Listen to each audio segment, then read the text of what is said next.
नमस्कार साथियों, मैं हूं चंद्रशेखर। संस्कृति आईएएस के यूट्यूब चैनल में आप सभी का स्वागत है। तो चलिए, मैं आप लोगों से रूबरू हो रहा हूं एक खास कार्यक्रम के साथ जिसका नाम है भारत के पड़ोसी देश और उनके साथ सीमा विवाद। आप कह सकते हैं भारत के पड़ोसी देशों के साथ सीमा विवाद।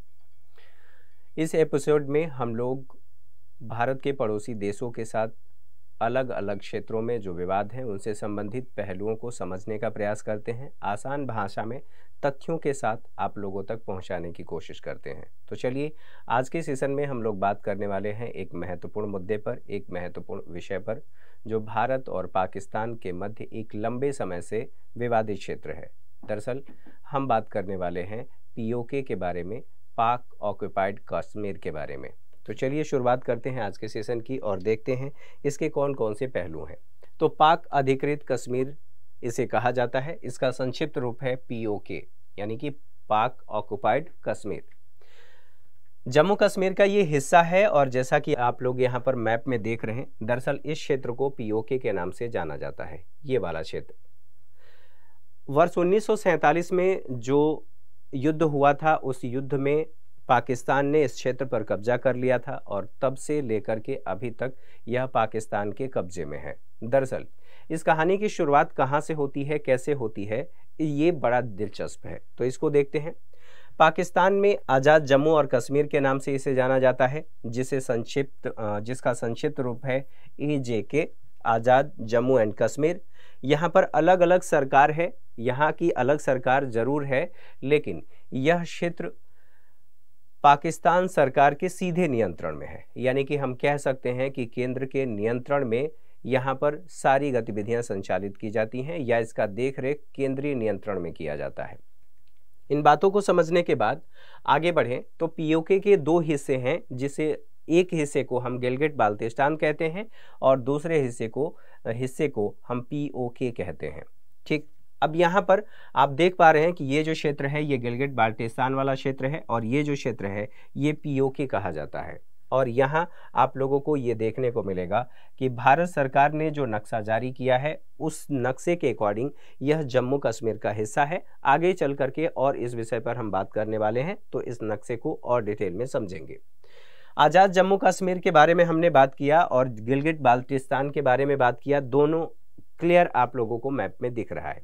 अब इससे संबंधित अन्य जो बातें हैं, दरअसल विवाद की उत्पत्ति कहाँ से होती है? विवाद की उत्पत्ति माउंटबेटन योजना के द्वारा भारत और पाकिस्तान का विभाजन होता है। मतलब आपको ये ध्यान रखना है कि माउंटबेटन को भारत में इसीलिए भेजा गया था कि वो सत्ता का हस्तांतरण कर सके और उस योजना के तहत 14 अगस्त 1947 को पाकिस्तान बनता है और 15 अगस्त 1947 को भारत एक देश बनता है। विश्व के नक्शे पर दो अलग अलग देश उभर करके आते हैं। पाकिस्तान, जिसकी स्थापना धर्म के आधार पर हुआ था, और भारत एक लोकतांत्रिक देश के रूप में विश्व के नक्शे पर स्थापित होता है।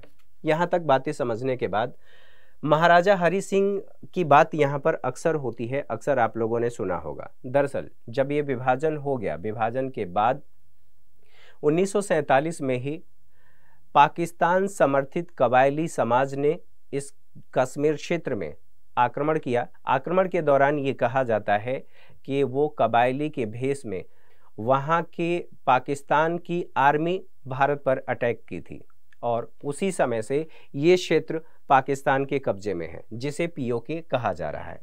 जब ऐसा हुआ और जो महाराजा हरि सिंह थे वो उस हमले को संभालने में नाकाम रहे, उन्हें ये लगा कि अब स्थिति नियंत्रण से बाहर है, तब उन्होंने भारत से सहायता की मांग की और उसी सहायता की मांग की बदौलत भारत सरकार ने उनसे यह प्रस्ताव रखा कि यदि आप भारत में विलय पत्र पर हस्ताक्षर करते हैं तब हम आपके सहयोग के लिए सेना भेजेंगे।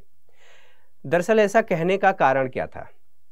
अगर भारत बिना विलय पत्र पर हस्ताक्षर किए अपनी सेना भेजता तो सीधा सीधा वैश्विक परिदृश्य में ये जाता, विश्व के सामने ये मैसेज जाता कि भारत ने पाकिस्तान के खिलाफ अटैक किया है।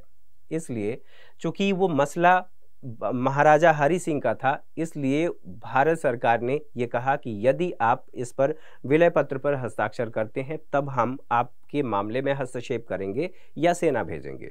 और जैसे ही महाराजा हरि सिंह ने विलय पत्र पर हस्ताक्षर किया, हस्ताक्षर के बाद भारत सरकार ने सैन्य हस्तक्षेप किया और स्थिति नियंत्रण में आ गई। इन सभी बातों के दौरान, इन सभी मसलों में, इन सभी गतिविधियों में जो पीओके है उस पर पाकिस्तान का नियंत्रण हो गया और तब से लेकर ये अब तक पाकिस्तान के नियंत्रण में है। ये सारी बातें होने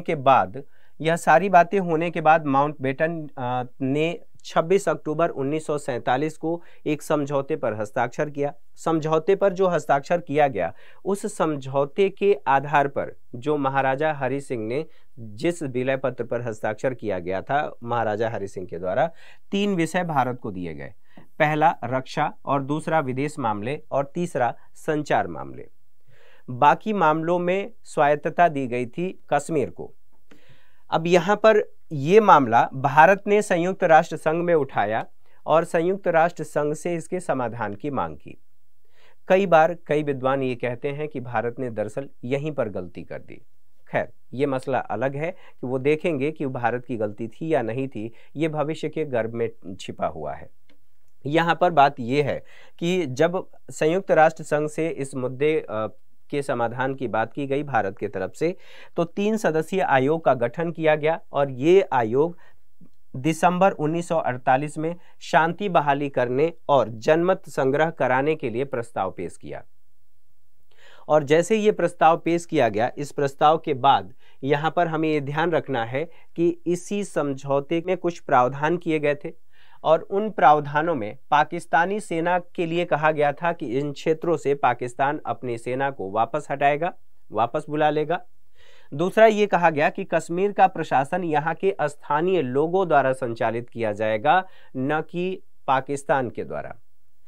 अगली बात ये कही गई कि दोनों शर्तों के पूर्ण होने के बाद भारतीय सेना जो इस क्षेत्र में तैनात थी, तब भारतीय सेना वहां से वापस आएगी।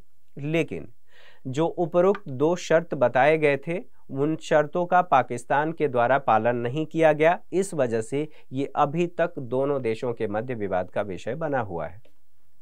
इन बातों को समझने के बाद पीओके पर भारत का पक्ष क्या है, तो यहां पर ध्यान ये रखना है कि हस्तक्षेप करने का पूरा अधिकार जो समझौता हुआ था 1948 में, उस समझौते के आधार पर यह कहा गया था कि भारत को पीओके के बारे में पूरा, यानी कि जम्मू कश्मीर के क्षेत्र में हस्तक्षेप करने का पूरा अधिकार है। साथ ही साथ ये भी कहा गया कि पीओके से जुड़ा कोई भी मसला भारत का आंतरिक मामला माना जाएगा, इससे पाकिस्तान का कोई लेना देना बिल्कुल नहीं होगा। लेकिन अब इसी को आधार बनाते हुए, चूंकि पाकिस्तान इसको मानता नहीं है, तो भारत सरकार ने जो अपना नया राजनीतिक नक्शा जारी किया, इसको आधार मानते हुए, और इस नए राजनीतिक नक्शे में पीओके को जम्मू कश्मीर का हिस्सा माना गया है और साथ ही साथ जो गिलगिट बाल्टिस्तान का क्षेत्र है उसे लद्दाख का हिस्सा माना गया है। आप इसे मैप में देख सकते हैं। ये वाला जो क्षेत्र है, ये वाला क्षेत्र, इसको लद्दाख का हिस्सा माना गया है, जबकि ये जो पीओके है इसको जम्मू कश्मीर का हिस्सा माना गया है। बात यहीं तक नहीं रुकी और इससे संबंधित पाकिस्तान का पक्ष क्या है, पाकिस्तान क्या कहता है पीओके को लेकर के। तो यहाँ पर देखिए, पाकिस्तान ये कहता है कश्मीर पर भारत के दावे को वो खारिज करता है, और न केवल खारिज करता है बल्कि संपूर्ण कश्मीर को पाकिस्तान का हिस्सा मानता है। और वो कहता है कि जो ये विभाजन हुआ है वो सही नहीं है और इस आधार पर इस पूरे क्षेत्र पर पाकिस्तान का अधिकार होना चाहिए। इसके अलावा पीओके के जब महत्व की हम बात कर रहे हैं तो यहाँ पर सामरिक महत्व की हम बात कर रहे हैं कि पीओके का सामरिक महत्व क्या है। दरअसल पीओके को अलग अलग क्षेत्रों से जब हम जोड़ करके देखते हैं तो इसके सामरिक महत्व का पता चलता है। जैसे यहाँ पर कई देशों के साथ सीमाओं को ये साझा करता है और सीमाओं को साझा करने की वजह से जो पीओके क्षेत्र है उसका सामरिक महत्व दोनों देशों के संदर्भ में, भारत और पाकिस्तान दोनों के संदर्भ में बढ़ जाता है। खास करके हम भारत के संदर्भ में बात कर रहे हैं। यहाँ पर बात करें, पश्चिम में पाकिस्तान के पंजाब और उत्तर पश्चिम सीमांत प्रांत जिसे खैबर पख्तूनवा कहा जाता है, इसको ये टच करता है। इसके अलावा जब हम मैप के जरिए इसको देखते हैं तो उत्तर पश्चिम में बात करें तो उत्तर पश्चिम में ये जो बाखान कॉरिडोर है, बाखान कॉरिडोर, आप लोगों को ये पता होना चाहिए कि 106 किलोमीटर की भारत की सीमा अफगानिस्तान से लगती है। तो यहां पर जो बताया गया है उत्तर पश्चिम में बाखान कॉरिडोर, जिससे जो अफगानिस्तान से संबंधित है, इसको ये टच करता है। साथ ही साथ उत्तर में अगर बात करें तो उत्तर में जिनजियांग प्रांत जो चीन का स्वायत्त प्रांत है और यहाँ पर उइगर मुस्लिम बाहुल्य आबादी है या उइगर मुस्लिमों की आबादी यहाँ पर ज़्यादा है। और उइगर मुस्लिमों से संबंधित अक्सर ये खबरें आती रहती हैं कि चीन उनके अधिकारों का हनन कर रहा है और वहाँ उन्हें शेल्टर होम में रखा जा रहा है। न केवल शेल्टर होम की बात की जाती है बल्कि यहाँ तक भी कहा जाता है कि उन महिलाओं के साथ लगातार दुर्व्यवहार के मामले सुने जाते हैं, देखे जाते हैं। दरअसल एक खबर के मुताबिक ये भी बताया जाता है कि उन क्षेत्रों में जो उइगर मुस्लिम्स हैं, उइगर मुस्लिम महिलाओं के चेकअप के बहाने उनका गर्भपात करा दिया जाता है। तो यहाँ ये क्षेत्र महत्वपूर्ण है। इसके साथ साथ अगर हम बात करें पूर्व में, तो पूर्व में यह जम्मू कश्मीर जो इस समय भारत का हिस्सा है, भारत पर इसका अधिकार है, इस क्षेत्र की हम बात कर रहे हैं। दरअसल ये पूर्व में जम्मू कश्मीर से लगा हुआ है। और इसके अलावा अगर हम संसाधनों की बात करें तो इस क्षेत्र में पर्याप्त मात्रा में माइका, तांबा और कीमती पत्थर भी मौजूद हैं जिसका खनन उत्खनन किया जाता है। अब यहाँ पर बात करें तो ये क्षेत्र पूरा पर्यटन की दृष्टि से भी महत्वपूर्ण है। इन सभी बातों को समझने के बाद यहाँ ध्यान रखना है कि पीओके जो क्षेत्र है भारत के समक्ष उसको लेकर के कौन कौन सी चुनौतियां हैं। यहाँ पर देखिए, इस क्षेत्र से लगातार आतंकवादी घुसपैठ होती रहती है और भारत में हमले होते रहते हैं। पाकिस्तान इस क्षेत्र से भारत के उन सभी क्षेत्रों में घुसपैठ करने की कोशिश करता है जहां पर वो मानता है कि उसका अधिकार है। सिर्फ वो अधिकार ही नहीं बल्कि भारत के आंतरिक हिस्सों में भी लगातार घुसपैठ कराने की कोशिश करता है। भारत के खिलाफ प्रॉक्सी वार छेड़ने की कोशिश करता है। प्रॉक्सी वार हमेशा से ही पाकिस्तान भारत के खिलाफ चलाता रहा है।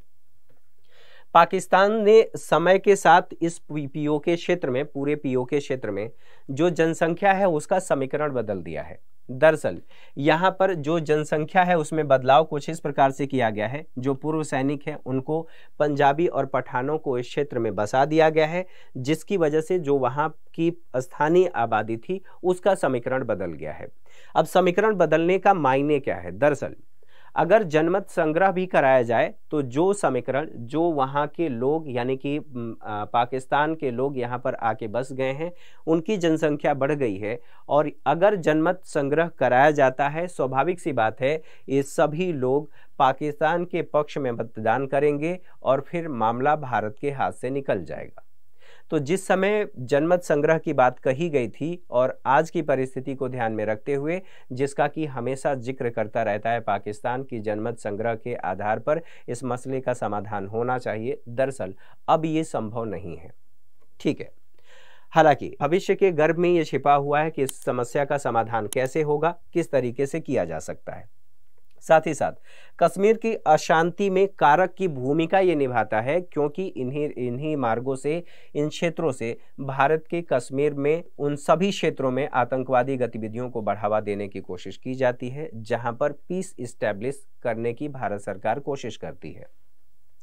इसके अलावा जो चीन का यहाँ पर प्रभाव देखा जा रहा है, मतलब CPEC जिसे चीन पाक इकोनॉमिक कॉरिडोर कहा जाता है, चीन पाक आर्थिक गलियारा भी कहा जाता है हिंदी में, इस क्षेत्र को ध्यान में रखते हुए भारत के समक्ष ये चुनौतियां मौजूद हैं कि इस समस्या का समाधान कैसे किया जाए।